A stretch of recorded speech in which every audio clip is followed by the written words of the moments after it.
Friends, this is Vincent. நம்ம சேனலுக்கு உங்களை எம்ரன் வரேன். நம்ம சேனல் வந்து பார்த்தீங்கன்னா உங்களோட கெரியரை செட் பண்ணுறதுக்காக தான் கவுன்சிலிங் சொந்தமாக, இன்ஜினியரிங் கவுன்சிலிங் சொந்தமாக நம்ம சேனல் நிறைய வீடியோஸ் வந்து கொடுத்துருக்கோம்.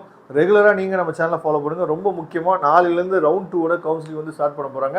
இந்த வீடியோவோ இப்போ நீங்கள் உள்ளே வந்திருக்கீங்க அப்படின்னா கண்டிப்பாக நமக்கு ஏதாவது ஒரு ஸ்காலர்ஷிப் நமக்கு கிடைக்கணும் அப்படிங்கிற ஒரு எண்ணத்துக்காக தான் நம்ம வந்திருக்கிறோம். ஓகேவா?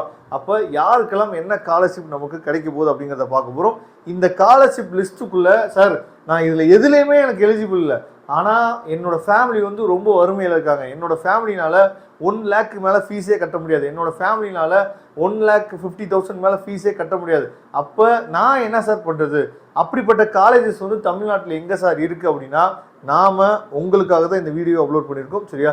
இந்த வீடியோனால எவ்வளோ நெகட்டிவ் கமெண்ட்ஸ் வந்தாலும் எனக்கு பிரச்சனையே இல்லை. ஆனால் நாம் அதாவது ஃபீஸ் தான் எனக்கு பிரச்சனை, என்னால் இன்ஜினியரிங் படிக்க முடியல அப்படிங்கிற பசங்களுக்கு ஹெல்ப் பண்ணுறதுக்கு நம்ம எப்பயுமே ரெடியாக தான் இருக்கும். ஓகேவா? அதனால் டிஸ்பிளே நம்ம நம்பர் தெரியுது.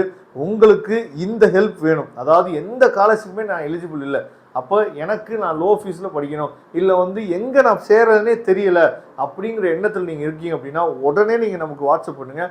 நாம் உங்களுக்கு ஹெல்ப் பண்ணுறதுக்கு கண்டிப்பாக ரெடியாக இருக்கிறோம். ஓகே, ஃபர்ஸ்ட் ஆஃப் ஆல் இப்போ வந்து என்னென்ன ஸ்காலர்ஷிப் நமக்கு இருக்குது அப்படிங்கிறத நம்ம என்ன பார்த்தீங்கன்னா தெளிவாக வந்து பார்த்துடலாம். அதாவது இதுக்கு முன்னாடி இருந்த கவர்மெண்ட் இருக்காங்க பார்த்தீங்களா, அவங்க படிப்புக்கு அதிகமாக முக்கியத்துவம் கொடுத்தாங்க. சரியா?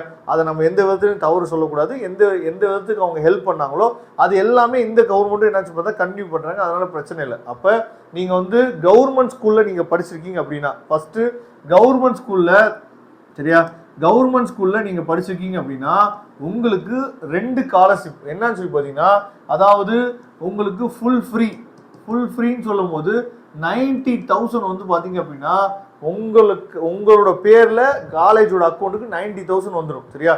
அதாவது ஹாஸ்டல் ஃபீஸு ப்ளஸ் வந்து பார்த்தீங்கன்னா காலேஜ் ஃபீஸ் எல்லாமே வந்துடும். சில காலேஜில் எக்ஸ்ட்ரா ஃபீஸஸ் வந்து வாங்குவாங்க. அப்போ எந்த காலேஜில் ஃபுல் ஃப்ரீ பண்ணுறாங்க, எந்த காலேஜில் எக்ஸ்ட்ரா ஃபீஸ் வாங்குவாங்க அப்படிங்கிறத பார்த்து நம்ம சாய்ஸ் லிஸ்ட் போடணும்.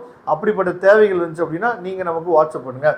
அதுக்கப்புறம் கவர்மெண்ட் ஸ்கூலில் நீங்கள் படிச்சிங்க அப்படின்னா உங்களுக்கு மாதம் வந்து பார்த்தீங்கன்னா 1000 ரூபா கிடைக்கும். அப்போ 1 இயருக்கு வந்து பார்த்தீங்கன்னா 12,000 உங்களுக்கு கிடைக்கும். சரியா? கவர்மெண்ட் ஸ்கூலில் படிச்சிங்க அப்படின்னாலும் சரி, அதே மாதிரி கவர்மெண்ட் எய்டட் ஸ்கூலில் படிச்சிங்கனாலும் இந்த ஸ்கீமுக்குள்ளே வருவீங்க. ஆனால் உங்களுக்கு வந்து அந்த 90,000 வந்து கிடைக்காது. ஓகேவா? அதாவது ஃபுல் ஃப்ரீக்குள்ளே வர மாட்டீங்க. கவர்மெண்ட் எய்டட் ஸ்கூலில் படிச்சிங்கன்னா மாதம் 1000 ரூபா உங்களுக்கு கிடைச்சிடும். ஓகேவா? அப்போ கவர்மெண்ட் ஸ்கூலில் படிச்சிங்கன்னா இந்த 12,000 ரூபாவும் கிடைக்கும், ப்ளஸ் வந்து பார்த்தீங்கன்னா இந்த 90,000 கிடைக்கும். இது யாருக்கு அப்படின்னா கவர்மெண்ட் ஸ்கூலில் படித்த பசங்களுக்கு. ஓகேவா?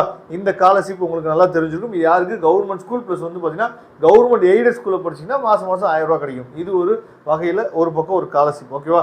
இது இல்லாமல் வந்து பார்த்தீங்கன்னா நீங்கள் எந்த கம்யூனிட்டியில் வந்தாலும் சரி, ஃபஸ்ட்டு கிராஜுவேட்டுக்கு நீங்கள் எலிஜிபிளாக இருந்தீங்க அப்படின்னா, நீங்கள் இன்ஜினியரிங் படிக்க போகிறீங்க, ஃபஸ்ட்டு கிராஜுவேட் சொல்லும் போது உங்கள் வீட்டில் இருக்கக்கூடிய உங்கள் பேரண்ட்ஸ் வந்து 12th முடிச்சு காலேஜில் போய் ஜாயின் பண்ணிக்கவே கூடாது. சரியா? அப்படி இருந்தீங்க அப்படின்னா ஃபஸ்ட்டு கிராஜுவேட் நீங்கள் எலிஜிபிள். ஃபஸ்ட்டு கிராஜுவேட் உங்கள் கையில் இருந்துச்சு அப்படின்னா 25,000 ரூபா என்னாச்சு பார்த்தீங்கன்னா வருடம் உங்களுக்கு கிடைக்கும். சரியா? இது எந்த கம்யூனிட்டியாக இருந்தாலும் சரி, ஓசியிலேருந்து நீங்கள் எஸ்டி வரைக்கும் எந்த கம்யூனிட்டியாக இருந்தாலும் பிரச்சனை இல்லை, இதுக்கு நீங்கள் எலிஜிபிள். வருடம் உங்களுக்கு 25,000 ரூபா கிடைக்கும். அப்போ 1,00,000 ரூபா என்னாச்சு பார்த்தீங்கன்னா உங்களுக்கு மொத்தமாக சேர்த்து ஸ்காலர்ஷிப்பாக வந்துடும். ஓகேவா? இது வந்து ஒரு பக்கம். அதுக்கப்புறம் post matric scholarship. Post matric ஸ்காலர்ஷிப்னு சொல்லும் போது நீங்கள் வந்து எஸ்சி, எஸ்சிஏ, எஸ்டி, அதுக்கப்புறம் ஆதி திராவிடர் கிறிஸ்டின், சரியா, உங்களோட அந்த கம்யூனிட்டி சர்டிஃபிகேட்ல போட்டிருக்கும். உங்களுக்கு வந்து கம்யூனிட்டி சர்டிஃபிகேட்ல பிசின்னு போட்டிருக்கும். ஆனால் நீங்கள் ஆதி திராவிடர்லேருந்து கிறிஸ்டினா மாறிந்தீங்க அப்படின்னா அது வந்து எஸ்சிசின்னு என்னன்னு சொல்லிட்டு மாறும். அதாவது கன்வெர்டட் கிறிஸ்டின். ஆதி திராவிடர்லேருந்து கிறிஸ்டினா நீங்கள் மாறிங்க அப்படின்னா எஸ்சிசியில் வருவீங்க. அப்போ இந்த கேட்டகரிக்குள்ள வந்தீங்க அப்படின்னா உங்களுக்கு வருடம் வந்து பார்த்தீங்க அப்படின்னா 60,000 ரூபா உங்களுக்கு கிடைக்கும். வருடம் 60,000 ரூபா கிடைக்கும். அப்போ 4 வருஷம் சேர்த்து வந்து பார்த்தீங்க அப்படின்னா 2,40,000 ரூபா என்னாச்சு பார்த்தீங்கன்னா உங்களுக்கு ஸ்காலர்ஷிப்பாக கிடைக்கும். ஓகேவா? அப்போ சில காலேஜஸில் என்ன பண்ணுறாங்கன்னு சொல்லி பார்த்தீங்கன்னா இந்த ஸ்காலர்ஷிப்பை மட்டும் நீ எங்களுக்கு கொடுத்தா போதும்பா, நீ மற்றபடி எதுக்குமே கட்ட வேணாம், வெறும் நீ வந்து ஃபுட்டுக்கு மட்டும் நீங்கள் கட்டினா போதும்னு சொல்லிட்டு ஏகப்பட்ட காலேஜஸ் வந்து இருக்குது. அதே மாதிரி ஃபஸ்ட்டு கிராஜுவேட் ஸ்காலர்ஷிப் இருந்தாலும் உங்களுக்கு அந்த மாதிரி காலேஜ்லாம் என்னாச்சு பார்த்தா ஹெல்ப் பண்ணுறாங்க. அப்போ அந்த மாதிரி காலேஜ்லாம் வேணும் அப்படின்னாலும் நீங்கள் நமக்கு வாட்ஸ்அப் பண்ணுங்கள், நாம் உங்களுக்கு ஹெல்ப் பண்ணுறதுக்கு என்னாச்சு பார்த்தா ரெடியாக இருக்கும். அப்போ இவ்வளோ ஸ்காலர்ஷிப்ஸ் இருக்குது. நம்ம தமிழ்நாடு கவர்மெண்ட், அதாவது இது வரைக்கும் நம்ம ஆண்டவங்களும் சரி, இப்போ நமக்கு ஆட்சி பண்ணியிருக்கோம் சரி, எப்பயுமே தமிழ்நாடு ஏன் இந்த அளவுக்கு முன்னேற்ற பாதையில் இருக்குது அப்படின்னா நம்ம தமிழ்நாட்டில் வந்து பார்த்திங்கன்னா எஜுகேஷனுக்கு அந்த அளவுக்கு முக்கியத்துவம் கொடுக்குறாங்க. சரியா? அதனால தான் இவ்வளோ பெரிய முன்னேற்றம் வந்து எப்பயுமே தமிழ்நாட்டில் இருந்துகிட்டே இருக்குது அப்படிங்கிறத நீங்கள் புரிஞ்சுக்கணும். ஓகேவா? அதனால உங்களுக்கு ஹெல்ப் வேணும் அப்படின்னா நீங்கள் எப்போ வேணால் தொடர்பு கொள்ளுங்க. அதே மாதிரி இப்போ நம்ம சொன்ன ஸ்காலர்ஷிப்பில் எதுவுமே உங்களுக்கு இல்லை அப்படின்னா, அதாவது இப்போ இயருக்கு 90,000 தான் சார் நான் பே பண்ண முடியும் வித் ஹாஸ்டலோடு சேர்த்து அப்படின்னா, அதுக்கும் என்னாச்சு பார்த்தீங்கன்னா காலேஜஸ் வந்து இருக்குது. உங்கள் ஃப்ரெண்ட்ஸ் யாராவது இருந்தாங்க அப்படின்னா நம்ம நம்பரை கொடுத்து கான்டாக்ட் பண்ண சொல்லுங்கள். நாம் அவங்களுக்கு ஹெல்ப் பண்ணுறதுக்கு ரெடியாக இருக்கிறோம். தேங்க்யூ.